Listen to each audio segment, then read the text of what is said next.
پانی کی رفتار بہت تیز تھی اور گہرا تو اتنا کہ نہ پوچھو۔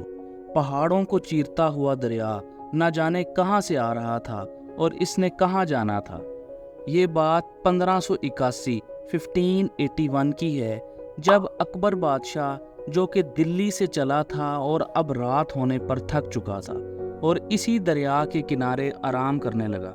یہ جگہ بہت خطرناک بھی تھی کیونکہ چاروں طرف بادشاہ کے دشمنوں کا بسیرا تھا جنہوں نے اس کے خلاف بغاوت کی ہوئی تھی، اور اسی بغاوت کو کچلنے کے لیے بادشاہ محل سے نکلا تھا۔ السلام علیکم دوستو، میرا نام زین ہے اور آج آپ کو ملاحی ٹولہ، بادشاہ اکبر اور دریائے سندھ کی کہانی سنانے جا رہا ہوں۔ دریا کے پانی نے بادشاہ اکبر کی حفاظت کی تھی اور دشمن ایک رات میں تو دریا عبور نہیں کر سکتے تھے، کیونکہ دریا کے دوسرے پار بادشاہ کی فوجیں بھی ان کا استقبال کرنے کے لیے کھڑی تھیں۔ فوجیوں کے سہارے بادشاہ محفوظ تھا اور دریا کے سہارے فوجی۔ کچھ دن اسی طرح آرام کیا، کھانا پانی جمع کیا، ہتھیار ٹھیک سے تیار کیے اور اسی دریا کے کنارے دوبارہ بادشاہ اکبر اور اس کی فوج دشمنوں پر حملہ آور ہونے کے لیے نکل پڑی۔ کچھ ہی دن میں بغاوت ختم ہو گئی اور بغاوت کرنے والوں کو اکبر بادشاہ کی طرف سے سخت سزاؤں کا حکم ہوا۔ اب بادشاہ کچھ دن بعد جب اسی جگہ سے گزرا جہاں اس نے پہلی بار اس دریا کے کنارے اپنا رہائش کا انتظام کیا تھا، یہ جگہ اسے ڈیفنس کے لیے بہت مفید لگی اور اس نے ٹھیک اسی جگہ ایک عالی شان قلعہ بنانے کا حکم دیا۔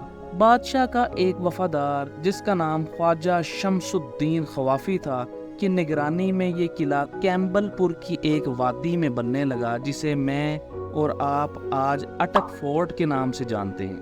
اور بات یہاں پر آ کر ختم نہیں ہوئی۔ جب قلعے کی تعمیر شروع ہوئی تو پانی کے کنارے قلعہ بنانا بہت مشکل تھا۔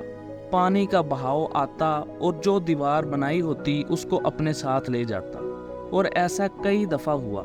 جب یہ لوگ تھک گئے اور ہار مان لی، پھر بادشاہ کے پاس گئے اور کہا، بادشاہ سلامت، انڈس ریور دریائے سندھ تو کسی کا بھی نہیں، یہ تو ہمیں بھی زیادہ دیر ٹکنے نہیں دیتا۔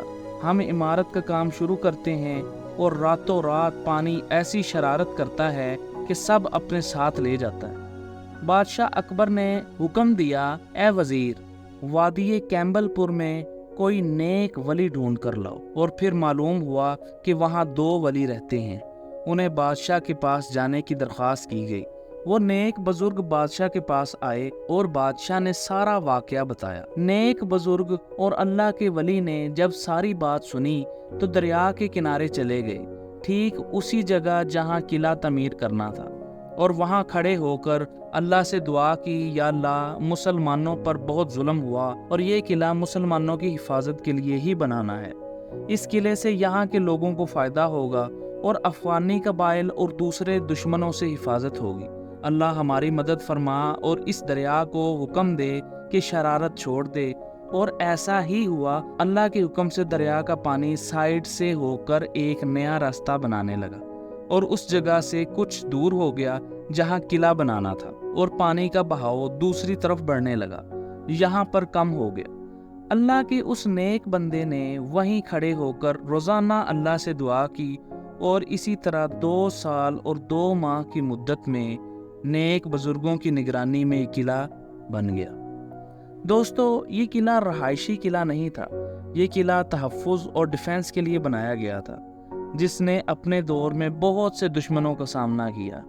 اس قلعے کے 4 دروازے ہیں: کابلی دروازہ جس کا رخ کابل کی طرف ہے، لاہوری دروازہ جس کا رخ لاہور کی طرف ہے، دلی دروازہ جس کا رخ دلی کی طرف ہے، اور موری دروازہ جو کہ قلعے کا مین گیٹ تھا۔ دوستو، بادشاہ جہانگیر جب شہزادہ تھے تب وہ یہی صوبے دار کی حیثیت سے اسی قلعے میں چند سال رہے۔ بادشاہ اکبر نے جب قلعہ بنا لیا تو اتنے بڑے اور ٹھاٹھے مارتے ہوئے دریا کے لیے خاص لوگ، خاص ملاح، کشتی چلانے والے بنارس سے بلائے، اور چھوٹی بڑی بوٹس کشتیوں کے علاوہ ایک بڑا شاہی جہاز بھی بنوایا جو کہ بنارس سے آئے ملاح چلاتے تھے۔ یہ بہترین ملاح تھے۔ جب بادشاہ نے پہلی بار دریا عبور کیا اپنی شاہی سواری پر تو خیر آباد کہا، یعنی کہ خیریت سے دریا عبور ہو گیا، اللہ تیرا شکر۔ تو اسی نام سے خیرہ آباد دریا کے کنارے ایک گاؤں بسنے لگا، بالکل اسی قلعے کے سامنے دریا کے پار۔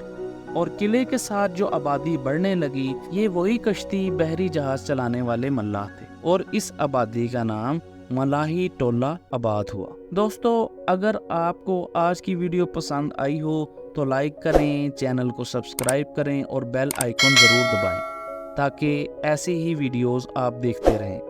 اپنا اور اپنے پیاروں کا خیال رکھیے گا، اپنے اس چینل کا بھی۔ اللہ حافظ۔